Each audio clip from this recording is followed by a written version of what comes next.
बहुजन संघटक ग्रुप यांच्या वतीनं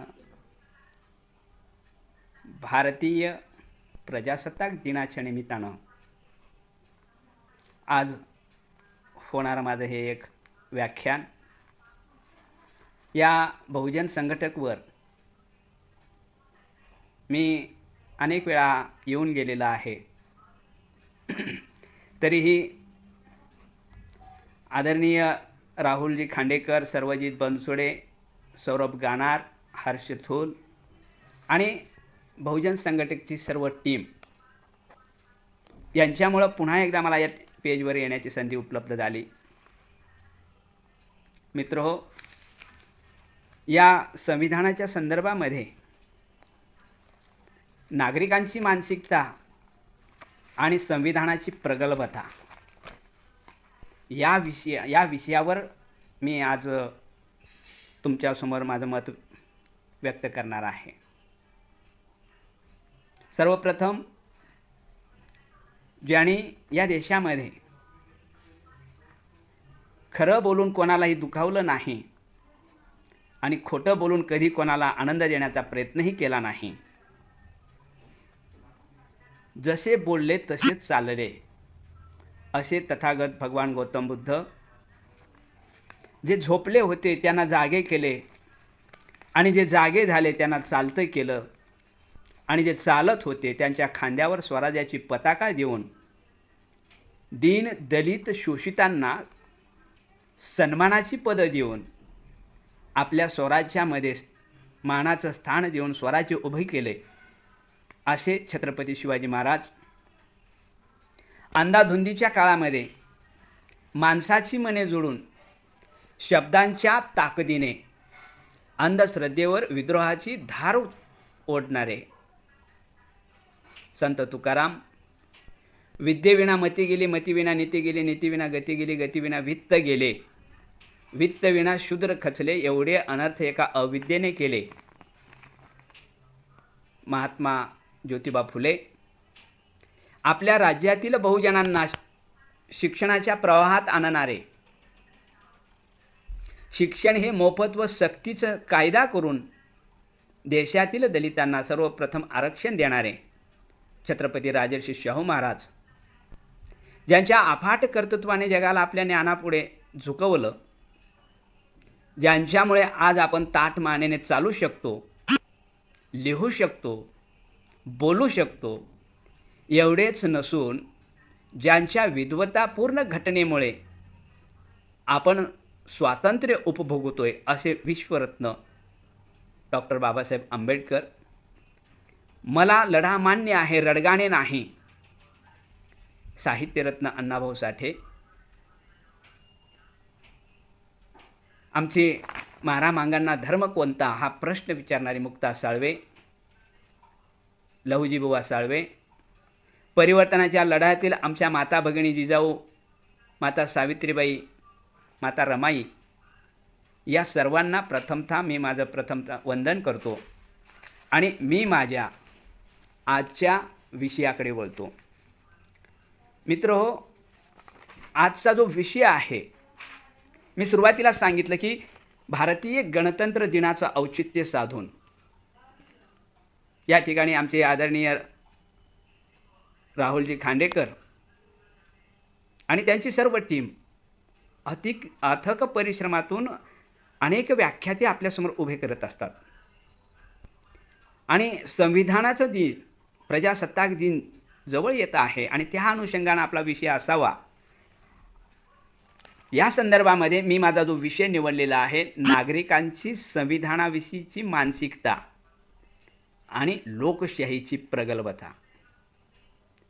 मित्रहो, या विषयाची मांडणी करण्याच्या पूर्वी मी सर्वप्रथम तुम्हाला काही मागच्या घटनांचा आढावा सुद्धा सांगणार आहे.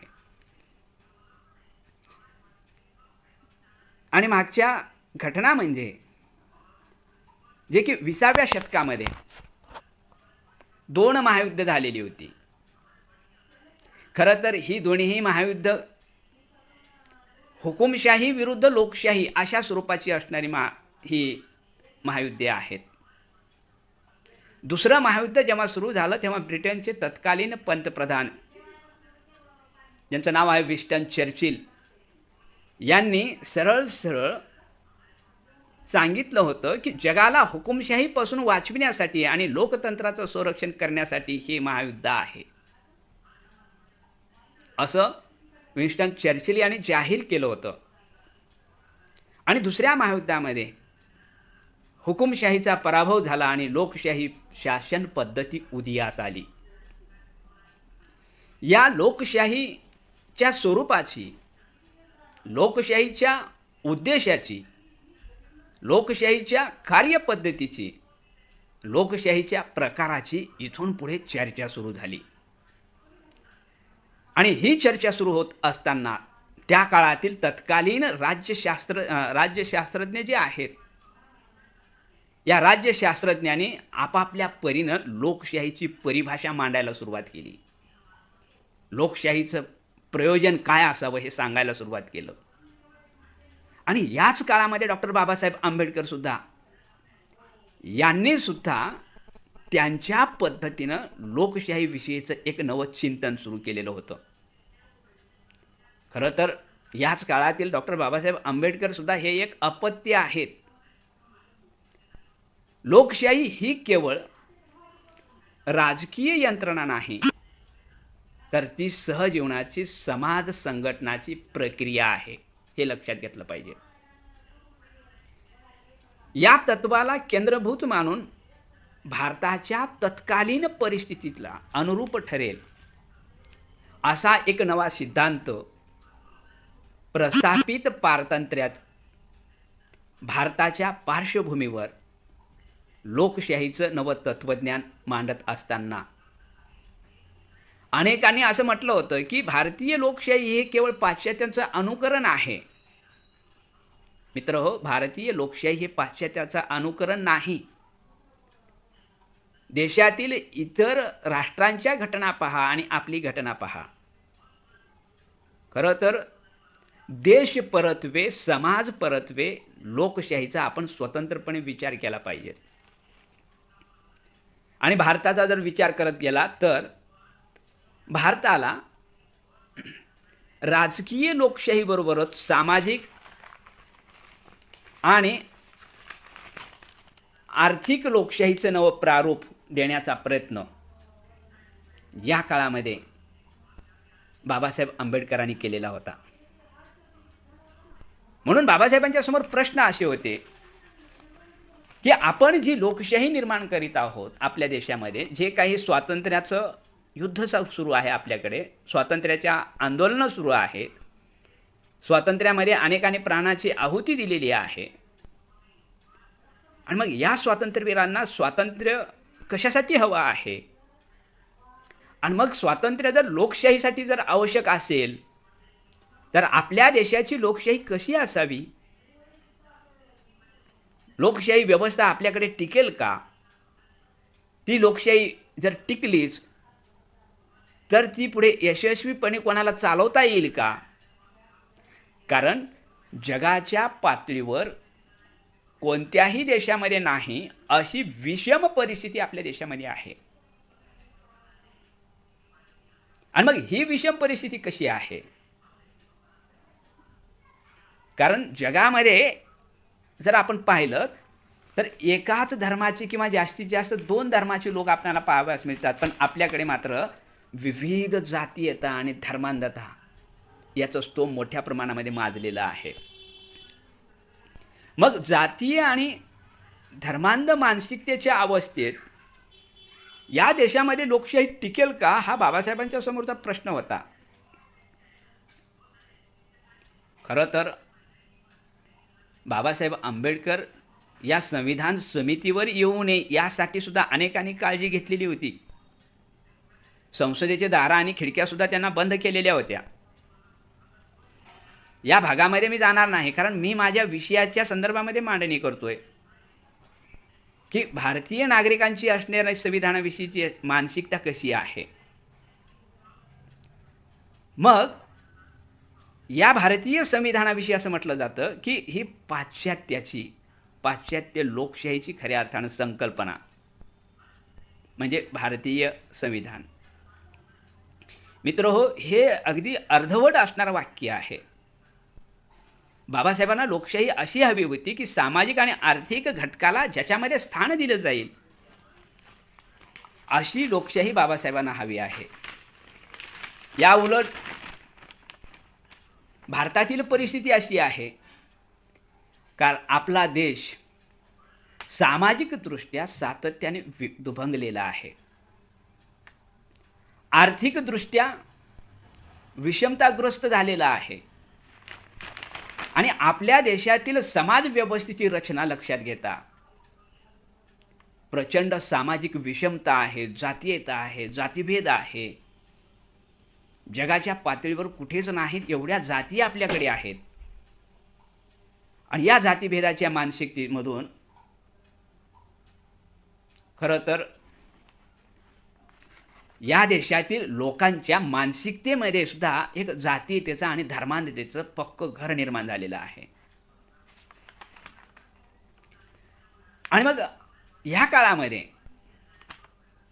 पर्यायाने डॉक्टर बाबासाहेब आंबेडकरांना अभिप्रेत असलेली लोकशाही, या लोकशाहीला खऱ्या अर्थानं आपण नकार देण्याचा प्रयत्न केलेला आहे.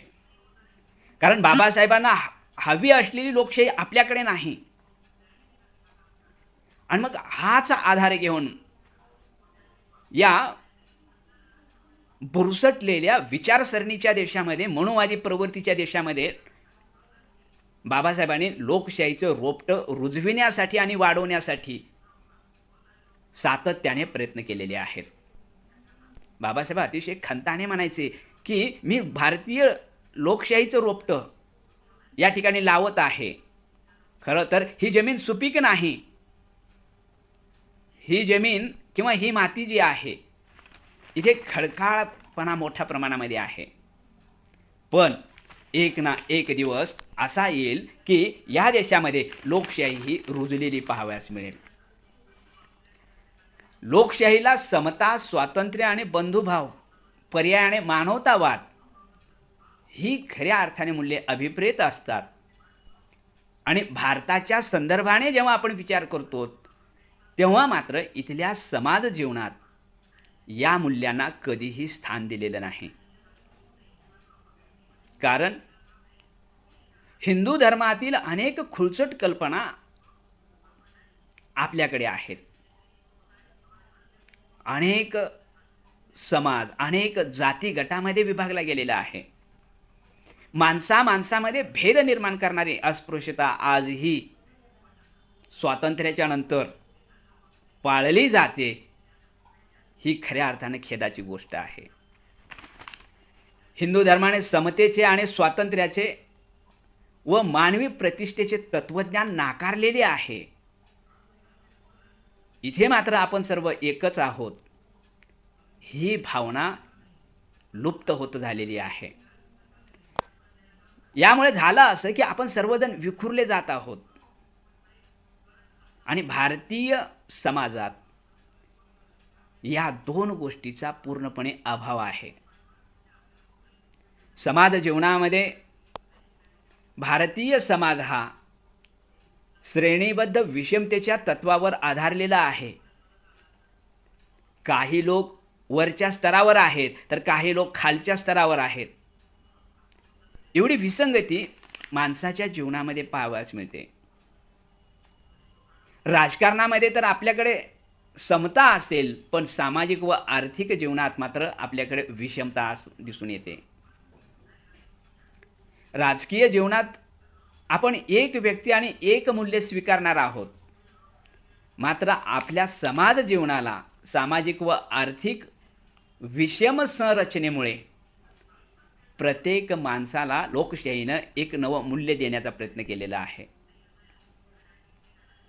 आणि संविधान अंगीकृत केल्याच्या नंतर किंवा संविधान स्वीकारल्यानंतर या देशामध्ये अशीच परिस्थिती राहणार असेल तर खऱ्या अर्थानं लोकशाहीसाठी तो फार मोठा धोका आहे.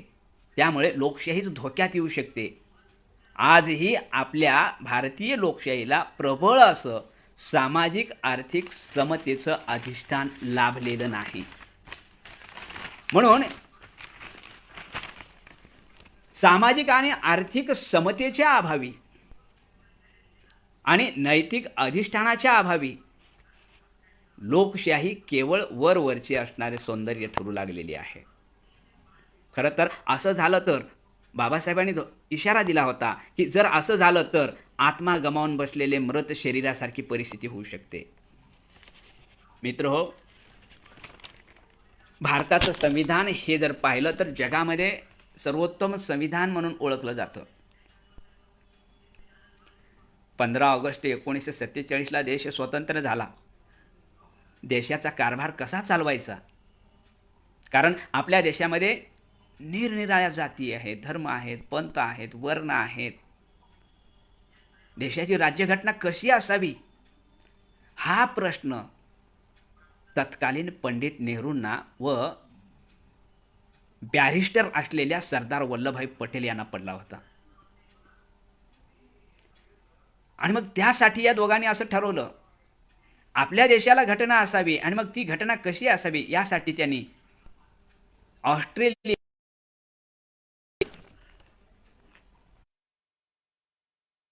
सर जेनिंग नावाचं एक कायदेतज्ञ यांची भेट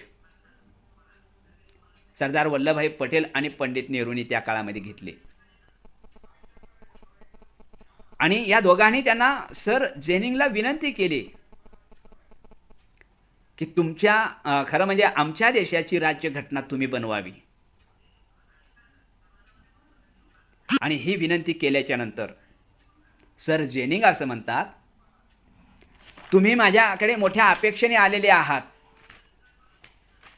पण एक लक्षात घ्या, तुमच्या देशामध्ये सर्वात हुशार आणि विद्वान असलेला एक माणूस आहे,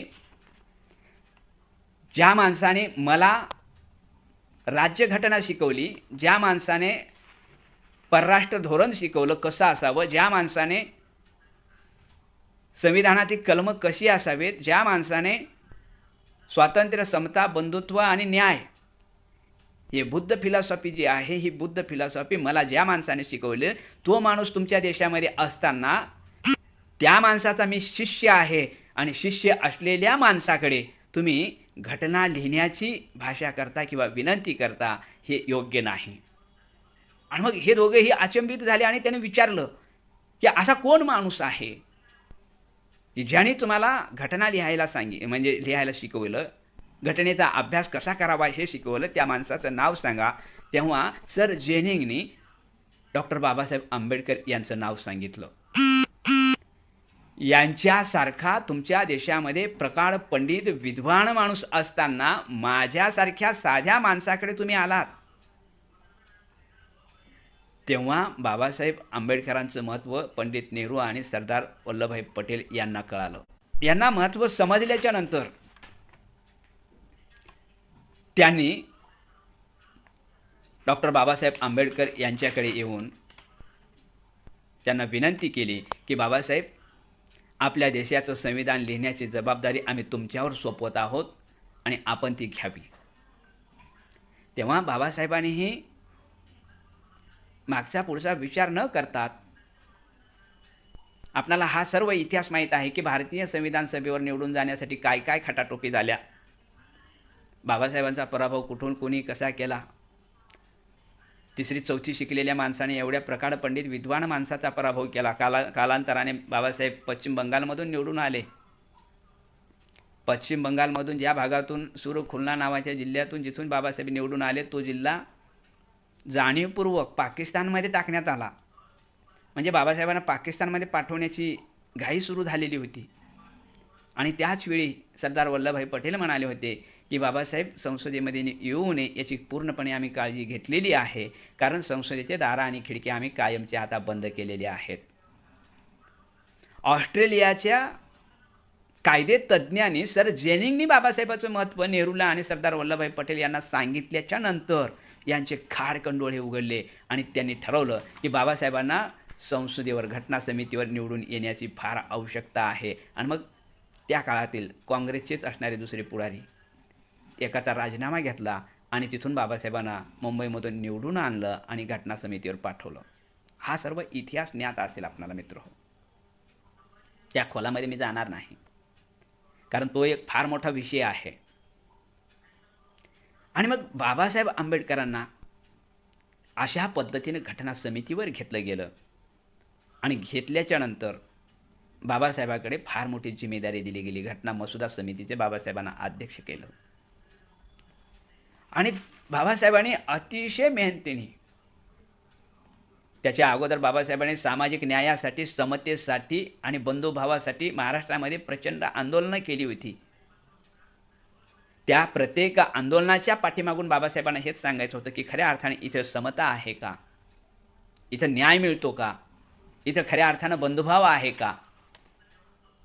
आणि मग या सर्व आंदोलनाच्या नंतर बाबासाहेबांनी घेतलेली भूमिका जी आहे अतिशय महत्त्वाची आहे. कारण मी जर त्या ठिकाणी गेलो तर देशातील दीन दलित दुबळ्यांना खऱ्या अर्थानं मी न्याय देईन, ही भूमिका बाबासाहेबांची होती. म्हणून बाबासाहेबांनी अतिशय मेहनत घेऊन 2 वर्ष 11 महिने आणि 18 दिवसामध्ये हे संविधान पूर्ण केलेलं आहे. मित्रहो, ज्यावेळी बाबासाहेबांनी संविधान लिहिलं त्यावेळी संविधानामध्ये 22 प्रकरणं होती, 195 कलमं आणि 8 परिशिष्टी होती.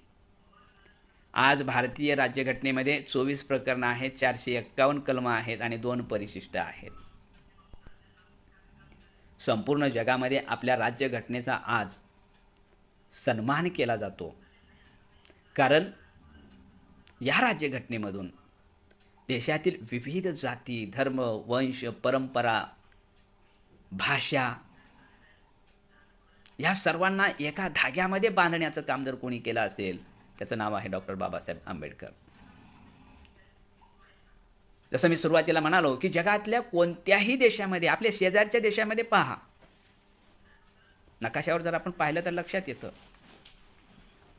चीन, श्रीलंका, नेपाळ, ब्रह्मदेश, बांगलादेश, पाकिस्तान या देशामध्ये सहज जर आपण डोकावून पाहिलं किंवा आपल्या डोळ्याच्या समोर हे जर देश आणले तर त्या देशातील लोक कोणते आहेत आणि कोणता धर्म आहे हे ताबडतोब आपल्याला दिसून येतं. पण हा एकमेव असा देश आहे, या देशामध्ये सर्व जातीची, धर्माची, वंशाची, वर्णाची माणसं एकत्र नांदतात. म्हणून विविधतेने नटलेला देश असं म्हटलं जातं. आणि या सर्वांनाच एका धाग्यामध्ये गुंफण्याचं काम या प्रकाढ पंडित विद्वान डॉक्टर बाबासाहेब आंबेडकर नावाच्या या माणसाने केलेलं आहे. खरं तर संविधान हे आपल्या लोकशाहीचा खऱ्या अर्थानं मूळ गाभा आहे आणि म्हणूनच हे संविधान चतुसूत्रीवर आधारलेलं आहे. ज्या चतुसूत्रीवर हे संविधान आधारलेलं आहे त्याविषयी अनेक जण असं म्हणतात, ही चतुसूत्री कुठून घेतली? फ्रेंचकडून घेतली, कोणी म्हणतं अमेरिकेकडून घेतली. ज्याविषयी बाबासाहेबांनी आपली भूमिका काय सांगितली तेही मी तुम्हाला या निमित्ताने सांगणार आहे. सुरुवातीला बाबासाहेबांनी मागणी केली की न्यायाची. भारतीय लोकशाहीचा पहिला स्तंभ जर कोणता असेल तर तो न्याय. भारतीय संविधानामध्ये नुसता न्याय हा शब्द नाही, तर त्याला शब्द जोडला सामाजिक न्याय. म्हणून समाज कल्याण खातं सुद्धा, त्याचं नाव सुद्धा पहा, सामाजिक न्याय. म्हणजे सामाजिक न्यायाची रचना भारतात सर्वात प्रथम जर कोणी केली असेल तर ती भगवान गौतम बुद्धांनी मांडलेली आहे. समता प्रस्थापित करणारे ते पहिले भारतीय आहेत. जर कोणी आपल्याकडे स्वैराचार करत असेल तर त्यासाठी पोलीस यंत्रणा आणि न्याय व्यवस्था आहे, जेणेकरून देशातील प्रत्येकाला आपल्यावर झालेल्या अन्यायाला, अत्याचाराला वाचा फोडण्याचा अधिकार त्यातून दिलेला आहे. स्वातंत्र्य भारतीय लोकशाहीचा दुसरा स्तंभ आहे. स्वातंत्र्य हा लोकशाहीचा प्राणवायू आहे. कलम 19 प्रमाणे प्रत्येक नागरिकाला भाषण व अभिव्यक्तीचं स्वातंत्र्य दिलं. कुठेही फिरण्याचं, राहण्याचं, मालमत्ता विकत घेण्याचं स्वातंत्र्य आलं. मालमत्तेचं संवर्धन करण्याचं स्वातंत्र्य मिळालं. कुठल्याही धर्माचा जातीचा अनादर होऊ नये याचीही काळजी आपण या निमित्ताने घेतली पाहिजे. स्वातंत्र्य म्हणजे स्वातंत्र्याचा नुसता स्वैराचार करायचा नाही. समता हा लोकशाहीचा तिसरा स्तंभ. समतेमुळे समाजात राज्यात एक प्रकारचं संतुलन राहतं. समता न्याय या एकाच नाण्याच्या दोन बाजू कशा आहेत. सर्वांना समान संधी समान दर्जा समान वागणूक देणं म्हणजेच न्याय. गरीब श्रीमंत उच्च नीच असा भेदभाव होता कामा नये, कारण आपण सर्व समान आहोत ही त्याच्या पाठीमागची भूमिका होती. बंधुभाव हा भारतीय लोकशाहीचा चौथा स्तंभ म्हणजे बंधुभाव. हा बंधुभाव कोणावरही खऱ्या अर्थानं लादता येत नाही. त्यासाठी माणसाची संवेदनशील मने असावी लागतात आणि जिथे संवेदनशील मने आहे तिथे बंधुभाव उत्पन्न होत असतो. म्हणून शाळेमध्ये दररोज आपण प्रार्थनेच्या वेळी भारत माझा देश आहे नावाची प्रतिज्ञा म्हणतो, पण ही प्रतिज्ञा फक्त वर्गापुरती किंवा शाळेपुरतीच मर्यादित राहते. शाळेच्या बाहेर मात्र बंधुभाव हा कुठेही पाहायला मिळत नाही. मित्रहो, खऱ्या अर्थाने या बंधुभावामुळं लोकशाही मजबूत होऊ शकते.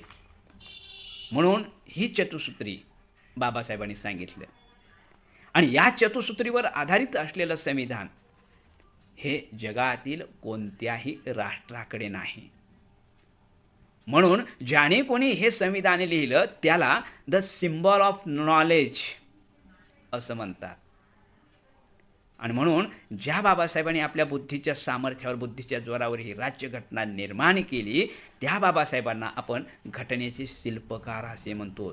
शिल्पकार ज्या पद्धतीनं शिल्पाला आकार देण्याचा प्रयत्न करीत असतो आणि एका दगडाला आकार देऊन त्यातून तो सुंदर मूर्ती घडवत असतो, त्या पद्धतीनं बाबासाहेबांनी या रांगड्या असलेल्या लोकांना, गुलामीची सवय असलेल्या लोकांना, ज्या देशामध्ये हुकुमशाही चालत होती त्या देशातील लोकांना, ज्या देशातील राजे, सरदार, अमीर, देशमुख, पाटील या सगळ्या परंपरा होत्या त्या देशातील लोकांना बाबासाहेबांनी समतेची शिकवण देण्याचा प्रयत्न केलेला आहे.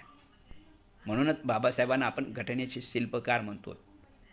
म्हणून बाबासाहेब आंबेडकर नेहमी म्हणायचे, सातत्याने म्हणायचे, जर लोकशाही संपली तर सामान्य लोकांचं जीवनच उद्ध्वस्त होऊ शकतं.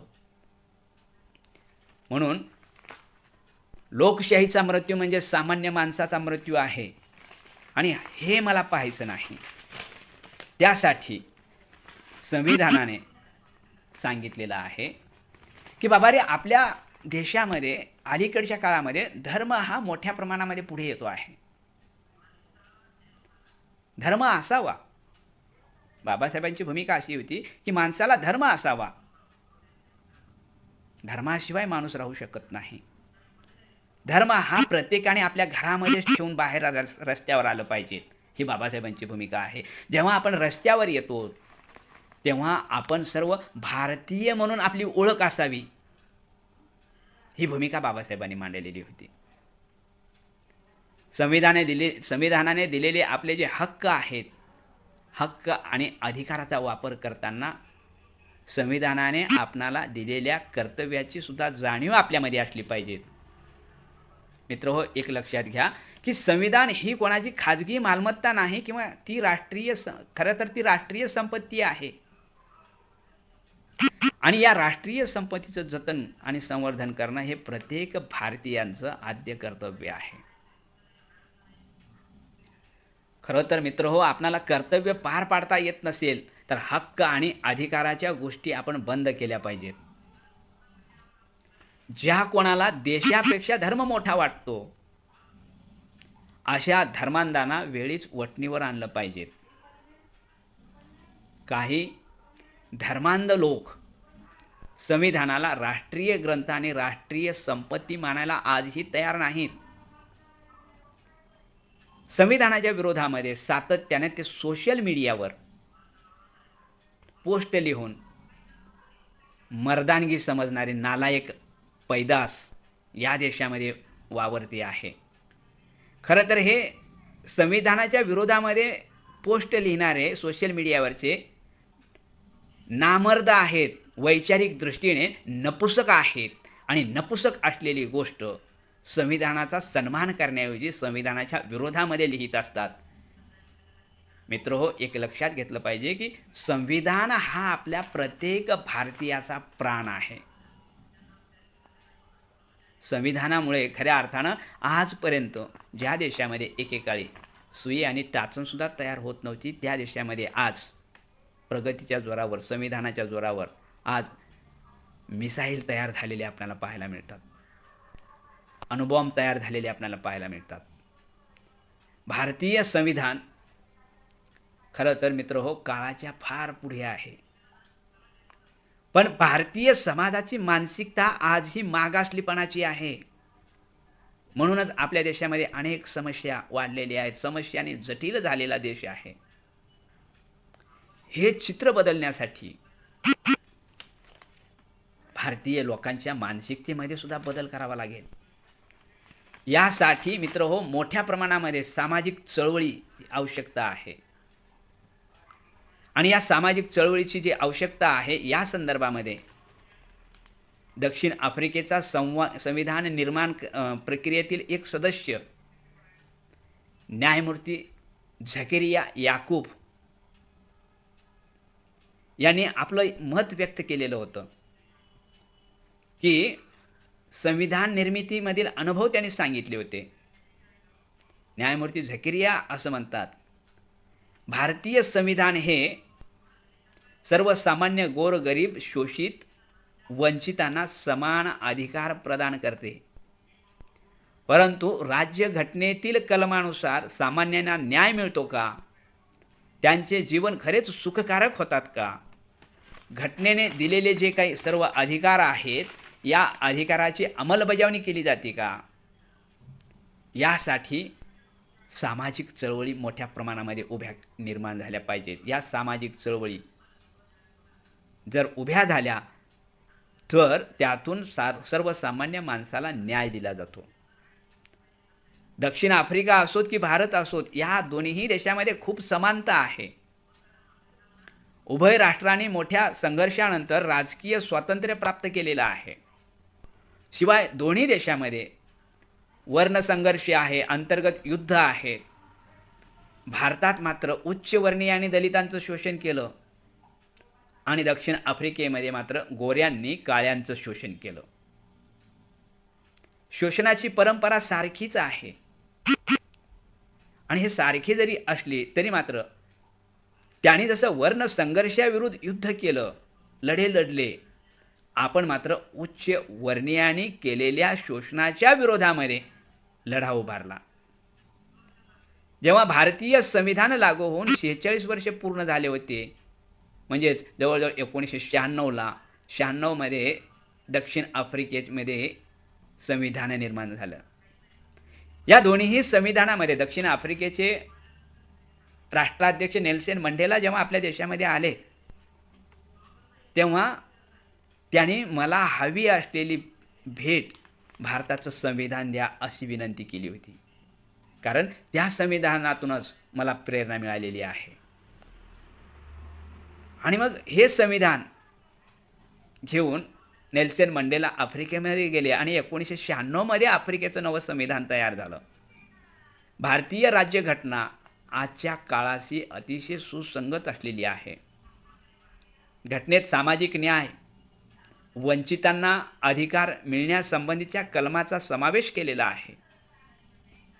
नुसतं समावेश असून उपयोगाचं नाही, तर भारतातील पुरुष आणि स्त्रियांची मानसिकता, त्यांचे समान अधिकार कसे आहेत हेही आपण पाहिलं पाहिजे.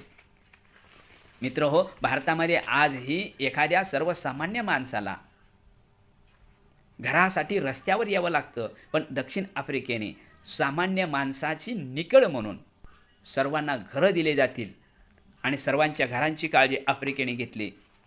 त्यामुळे आफ्रिका हा देश असा आहे की बेघरांना घरं देण्याचा प्रयत्न करतात आणि आपल्याकडे मात्र घरं असलेल्या लोकांच्या झोपड्या तोडून त्यांना बेघर करण्याचा प्रयत्न केला जातो. खऱ्या अर्थाने मित्रहो, संविधान टिकवणं हे आपल्या सर्वांची जबाबदारी आहे. कारण संविधानाने आपल्याला सर्व काही दिलेलं आहे. संविधानाने आपल्याला प्रजासत्ताक राष्ट्र दिलं.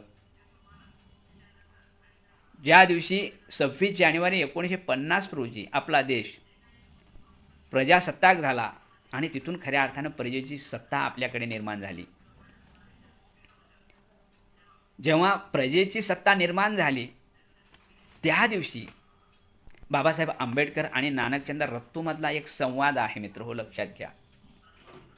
त्या दिवशी बाबासाहेब आंबेडकर अतिशय आनंदी दिसत होते. ते आनंदी चेहऱ्यानं सारखं हसत होते आणि नानकचंद रत्तूला राहवलं नाही. म्हणून रत्तूने बाबासाहेबांना विचारलं, बाबासाहेब आज तुम्ही फार खुशीमध्ये दिसता, खुशीचं कारण काय आहे? तेव्हा बाबासाहेबांनी सांगितलं, रत्तू आज मी यासाठी खुशीत आहे की अरे या देशामध्ये वंश परंपरेने चालत आलेला राजा, आईच्या उदरातून तो जन्माला येतो आणि एखाद्या राजघराण्यामध्ये जन्माला येतो, तो वंश परंपरेने राजा म्हणून पुढे येत होता. पण आजपासून या देशामध्ये जो राजा जन्माला येणार आहे तो लोकशाहीच्या मताच्या पेटीतून राजा जन्माला येणार आहे, आईच्या पेटीतून जन्माला येणार नाही. म्हणून पारंपरिक चालत आलेल्या राजाला या ठिकाणी मी लगाम घालण्याचा कायमचा प्रयत्न केलेला आहे. म्हणून मला आज सर्वात आनंद झालेला आहे. म्हणून बाबासाहेब आनंदाने हसत होते. मित्रहो, बाबासाहेबांनी आपल्या सर्वसामान्य माणसावर किती मोठा विश्वास टाकलेला होता. लोकशाही मताच्या पेटीतून नवे राजे जन्माला येणार आहेत आणि नागरिक आपल्या मताद्वारे राजा निवडून देणार आहे. याचं उत्तम उदाहरण आपल्या अलीकडच्या काळातलं या निमित्ताने मी देतो. आपले सध्याचे पंतप्रधान आदरणीय मोदी साहेब एका सर्वसामान्य कुटुंबामध्ये जन्माला आले आणि आपल्या उदरनिर्वाहासाठी ज्याने चहा विकला, आज ही चहा विकणारी व्यक्ती देशाच्या पंतप्रधानपदी विराजमान झालेली आहे. हे कशामुळे शक्य झालं? डॉक्टर बाबासाहेब आंबेडकरांनी लिहिलेल्या संविधानामुळे.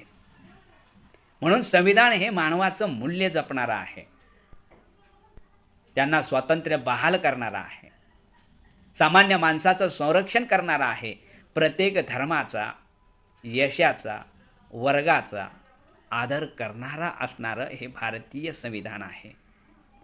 संपूर्ण भारतीय समाजाला एकत्र बांधून ठेवणारा सर्वात महान ग्रंथ म्हणजे कोणता?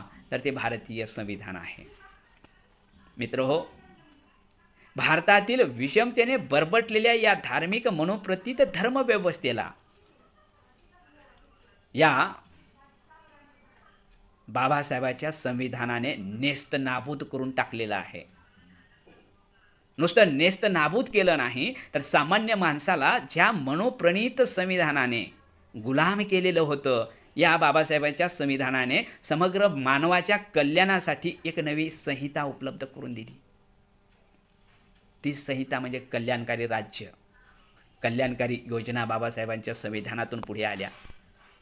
ज्या देशात राजेशाही होती, ज्या देशात राजा हा राज्यकारभार चालवत होता, ज्या देशात राजा हा राज्याचा मुख्य होता, त्याच देशात, त्याच भारतात भारतीय संविधानाने मतदानाच्या साहाय्याने आज राजा निर्माण केलेला आहे. ज्या देशामध्ये हजारो वर्षापासून सामान्य माणसाला गुलाम करून ठेवले होतं, या गुलामांच्या देशात, या गुलामांच्या काळ्या कुट्ट अंधारामध्ये नवा उजेड पेरण्याचं काम जर कोणी केलं असेल तर बाबासाहेबांच्या संविधानाने केलेलं आहे. म्हणून भारतीय समाजात, भारतीय समाज जीवनात जगातील सर्व मानवांच्या स्पंदनाचं प्रतिबिंब आपल्याला दिसू लागतं. म्हणून हे भारतीय संविधान केवळ अनेक वर्षापासून जवळजवळ 85 ते 90% समाजाला ज्याने बंदिस्त करून टाकलेलं होतं, ज्याने धर्मांध आणि जातीय मानसिकतेच्या गुलामीमध्ये अडकवलेलं होतं, अशा बंदिस्त केलेल्या समाजाला जागं करण्याचं काम खऱ्या अर्थानं भारतीय संविधानाने केलेलं आहे. कारण धर्मांध व्यवस्था आणि जाती व्यवस्था टिकून राहिली तर मनुवादी धर्मव्यवस्थेचं या देशामध्ये फावलं होणार होतं. आपमतलबी व्यवस्थेला जबरदस्त धक्के देण्याचं काम जर कोणी केलेलं असेल किंवा हा नव भारत घडविण्यासाठी ज्याने प्रयत्न केले असतील तर खरं म्हणजे ते भारतीय संविधान होय. मित्रहो, अनेक शतकांच्या स्थित्यंतरानंतर भारतीय लोकांची क्रांती आपण या संविधानाच्या माध्यमातून पाहतो आहोत. कारण भारतीय संविधानाने एक नवा पासवर्ड दिलेला आहे आणि तो नवा पासवर्ड जर कोणता असेल, आम्ही भारताचे लोक. नवा पासवर्ड काय दिला या संविधानाने? भारतीय लोकांना आम्ही भारताचे लोक हा नवा पासवर्ड दिलेला आहे. म्हणूनच या देशातील विविध जातीचे, धर्माचे, पंथाचे, पक्षाचे, वंशाचे, लिंगाचे, भाषेचे माणसं असताना सुद्धा त्यांनाही असं वाटतं की आम्ही कोण आहोत? आम्ही भारताचे लोक आहोत आणि आम्हा सर्व भारतीयांना अखंड ठेवण्याचा प्रयत्न बाबासाहेबांनी आपल्या संविधानातून केलेला आहे. बाबासाहेबांनी याच्यासाठी अहोरात्र मेहनत घेतली, आपल्या जीवाची पर्वा केली नाही. पण बाबासाहेब संविधान पूर्ण केल्याच्या नंतर शेवटी बाबासाहेबांना खंत वाटायची की मी या संविधानाच्या माध्यमातून माझ्या माणसांना अपेक्षित असं न्याय देऊ शकलो नाही. अपेक्षित अशी राज्यघटना म्हणजे राज्य आणि अल्पसंख्याक घटना समितीला सादर केलेल्या निवेदनामध्ये बाबासाहेबांनी नमूद केलेलं आहे. या घटनेमध्ये सामाजिक व आर्थिक तरतूद जर मला करता आली असती तर खऱ्या अर्थाने मी धन्य झालो असतो.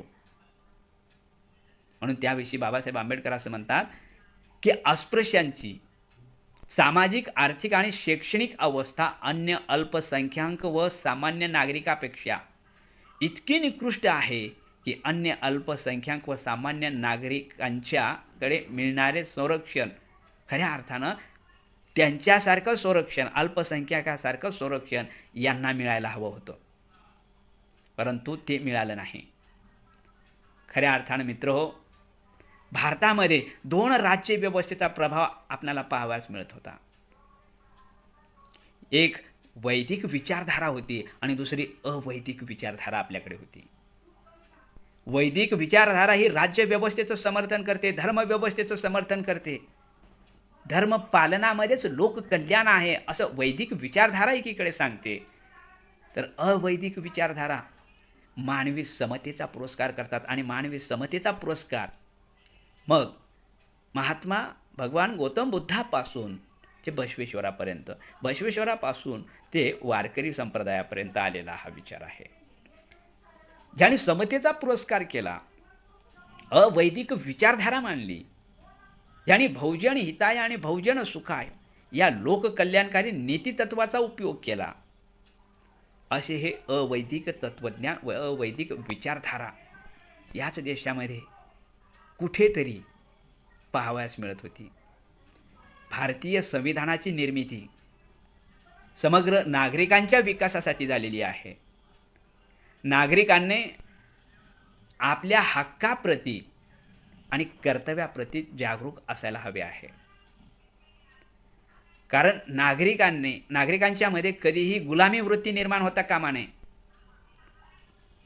संविधानाचे अध्ययन हा केवळ शासन व्यवस्थेचा अभ्यास करण्याकरता जाणारा उपक्रम नसून आपल्या निसर्गदत्त हक्काची आणि सार्वभौमिक स्वातंत्र्याची जपणूक करण्यासाठी संविधानाची ही मूलतत्व प्रत्येक नागरिकाने जाणून घेणे आवश्यक आहे.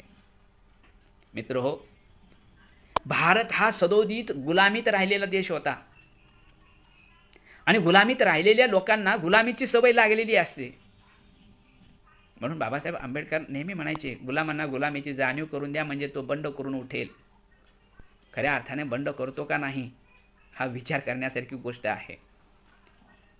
भारत हा सदोदित गुलामीमध्ये राहिलेला देश.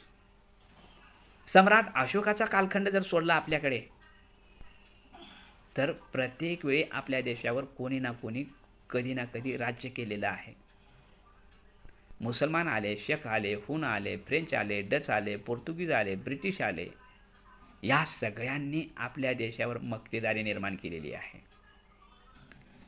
मित्रहो, शेख, हुन, त्याच्यानंतर 4 निजामशाही, आदिलशाही, कुतुबशाही या 4 शाह्यांच्या बरोबरच फ्रेंच, डच, पोर्तुगीज आणि ब्रिटिश या सगळ्यांपेक्षा सर्वात जाचक अन्याय आणि अत्याचार या देशातील सामान्य माणसावर जर कुणी केला असेल तर तो मनुस्मृतीच्या कायद्याने केलेला आहे.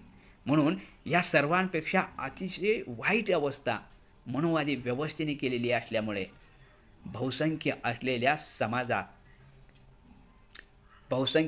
असलेल्या समाजाच्या वाट्याला खऱ्या अर्थानं जातीयता आली, धर्मांधता आली आणि आपल्यामध्ये दुफळी निर्माण झालेली आहे. म्हणून स्वतःचे कायदे लागू करून आपले हक्क आणि अधिकार हिरावून घेतले. कुठेतरी इंग्रजांच्या काळामध्ये, ब्रिटिशांच्या आगमनाच्या काळामध्ये शिक्षणाचं वारा आपल्यापर्यंत आलं. आपल्या पूर्वजांनी शिक्षण घेतलं आणि म्हणूनच ज्या समाजाला शिक्षणाचा अधिकार नाकारलेला होता त्या समाजाला ब्रिटिशांनी शिक्षण देण्याचा प्रयत्न केलेला होता. भारतीय स्वातंत्र्य संग्रामामध्ये 2 समांतर चळवळी सुरू झालेल्या होत्या. एक राजकीय चळवळ होती आणि दुसरी सामाजिक चळवळ होती. राजकीय चळवळ भारतीय राष्ट्रीय काँग्रेस चालवत होती, तर सामाजिक चळवळी स्वातंत्र्याबरोबर अस्पृश्य उद्धारकांच्या चळवळी चालवत होत्या, ज्यामध्ये फुले, शाहू, आंबेडकर, नारायण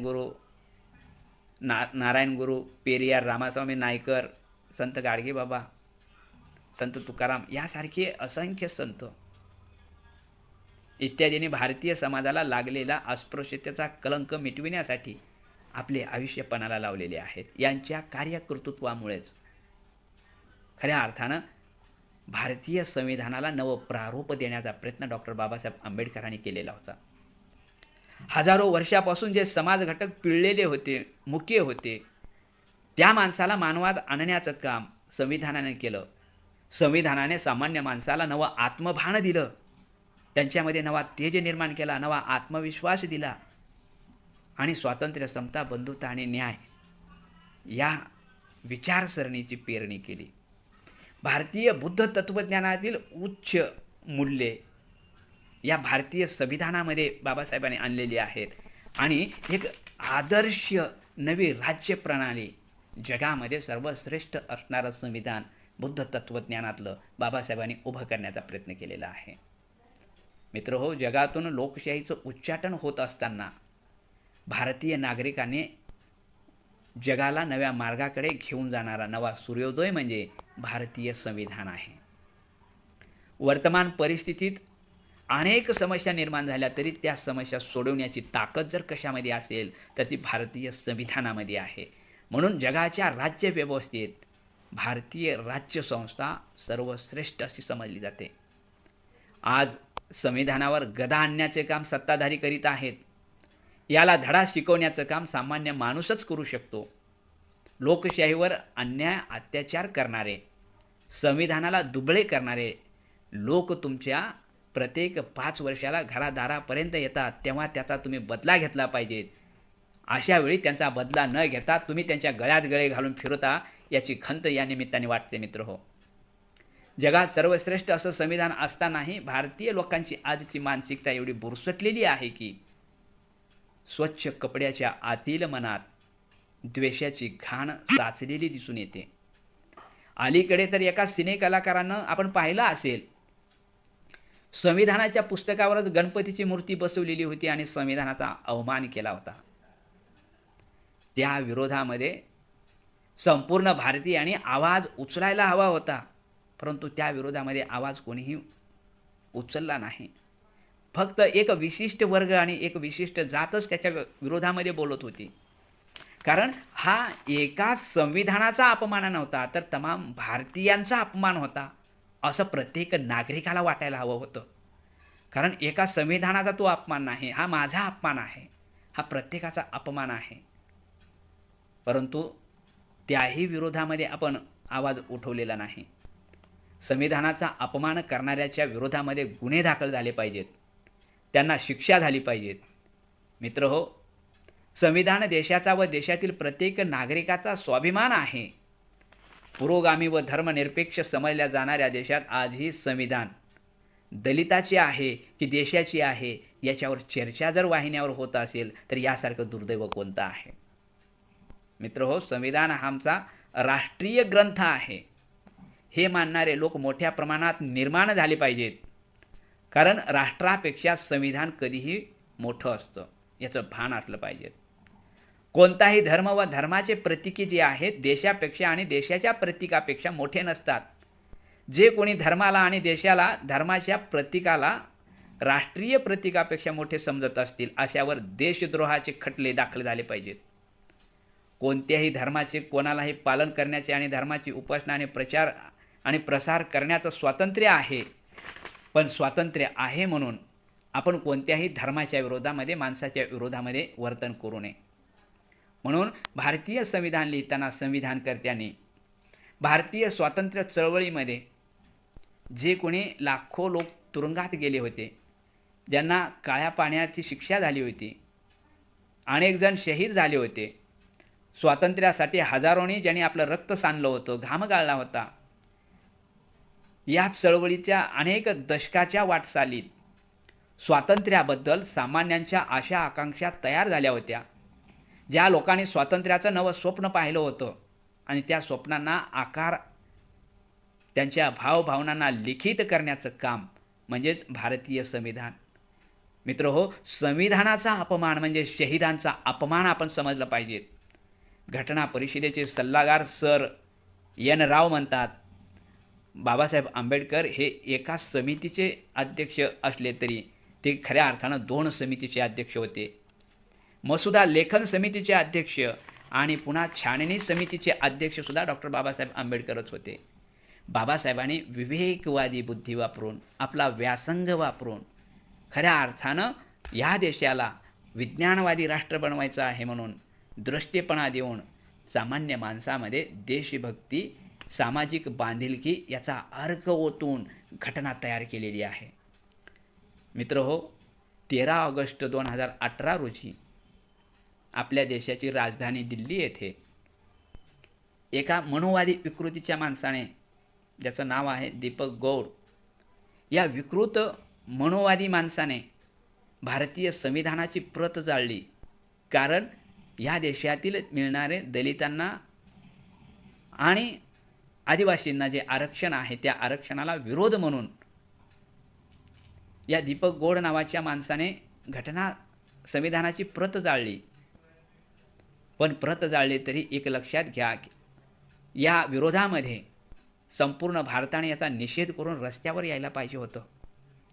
परंतु अखिल भारतीय भीमसेनेचे राष्ट्रीय अध्यक्ष अनिल तनवर यांनी त्याच्या विरोधामध्ये गुन्हा दाखल केला आणि गुन्हा दाखल करून त्याला अटक झाली. कालांतराने न्यायालयाने त्याला शिक्षा दिली. त्याचं भारतीय नागरिकत्वसुद्धा कॅन्सल केलं, काढून घेतलं. खरं तर मीडियावर याची मोठ्या प्रमाणात चर्चा होऊन लोकांवर वचक ठेवायला पाहिजे होती. मीडियावर चर्चा झाली नाही, वर्तमानपत्रातून बातम्यासुद्धा आल्या नाहीत. खरं तर यातून मनोवादी विकृती पुन्हा एकदा आपल्याला दिसून येते. समाजातील तळागाळातील लोकांना स्वातंत्र्याच्या प्रवाहात आणणे खऱ्या अर्थाने मित्रहो आज आपलं काम आहे. गोरगरिबांना आर्थिक समतेच्या मुख्य प्रवाहात आणल्याशिवाय या देशामध्ये बाबासाहेबांनी घटनेमध्ये अपेक्षित केलेली जी समता आहे ती समता प्रस्थापित होऊ शकणार नाही. म्हणून मानवी जीवन अमूल्य आहे, पण मानवी जीवन अमूल्य असलं तरी ते नाशवंत आहे. बुद्ध असं म्हणतात की मानवी जीवन हे नाशवंत आहे. जीवनात कितीही माणसाने संपत्तीचा संग्रह केला तरी एक दिवस ही संपत्ती इथेच सोडून जावी लागणार आहे. स्वातंत्र्यानंतर आजही अनेकांच्यामध्ये गुलामीची मानसिकता दिसून येते. अनेक जण वाम मार्गाने भ्रष्टाचाराने स्वतःची झोळी भरत आहेत. हीच भ्रष्टाचाराची सवय खेड्यापाड्यातून आलेल्या साध्या भोळ्या राजकीय नेत्यांच्या गळी उतरविली जात आहे.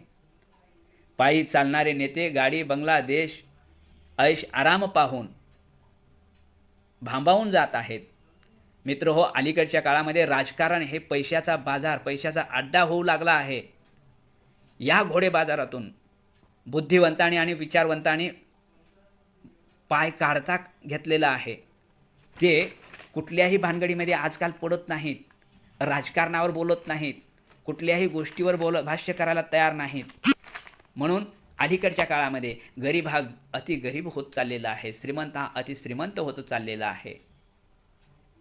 मित्र हो, हे तत्वज्ञान, संवेदनशीलता, नीतिमत्ता, आचार विचार, भावनिकता, मानवता, या सगळ्याच गोष्टी आपल्याला स्टेजवर बोलायला बऱ्या वाटतात. पण अलीकडच्या काळामध्ये जर पाहिलं तर लाळघोटे पुढारी आणि पायचाटे पुढारी यांची फौज तयार होऊ लागलेली आहे. समाजातील हुशार असणारे, विद्वान असणारे लोक समाज विकासाच्या गोष्टी करायला तयार नाहीत. काही जण समाज विकासाच्या नावाखाली समाजाचे प्रतिनिधी म्हणून मिरवत आहेत. समाजाच्या टाळूवरचं लोणी खाणं आज अलीकडे मोठ्या प्रमाणामध्ये सुरू झालेलं आहे. समाज हा जाग्यावरच राहिलेला आहे. प्रगल्भ लोकशाहीत राजकारणातील नीतिमत्ता उंचीवर जाण्याऐवजी ती दिवसेंदिवस घसरत चाललेली आहे. राजकारणामध्ये घराणेशाही सुरू झालेली आहे. ही घराणेशाही एके दिवशी हुकुमशाहीकडे घेऊन जाऊ शकते. म्हणून देशाला विकासाकडे घेऊन जाणारे नेते निर्माण झाले पाहिजेत. विकासाची भाषा बोलणारे पुढारी आले पाहिजेत. राजकारणाशिवाय मित्र हो, लोकशाही प्रगल्भ ठेवायची असेल तर बाबासाहेब आंबेडकर म्हणाले होते की मित्र हो, राजकारणाशिवाय सत्यवादी दबाव गट लोकशाहीमध्ये असावा लागतो आणि तो निर्माण आजही आपण करू शकलो नाही. समाजाला, राजकारणाला नवा दिशा देणारा आयकॉन हा आपल्यामधूनच निर्माण झाला पाहिजे आणि हे निर्माण करण्याची जबाबदारी बाबासाहेबांचे अनुयायी म्हणून आपली आहे, हे लक्षात घेतलं पाहिजे मित्र हो. म्हणून या एकूण विषयाच्या संदर्भामध्ये मी माझ्या पद्धतीने मांडणी केलेली आहे. या निमित्तानं आपण माझे विचार ऐकून घेतलात.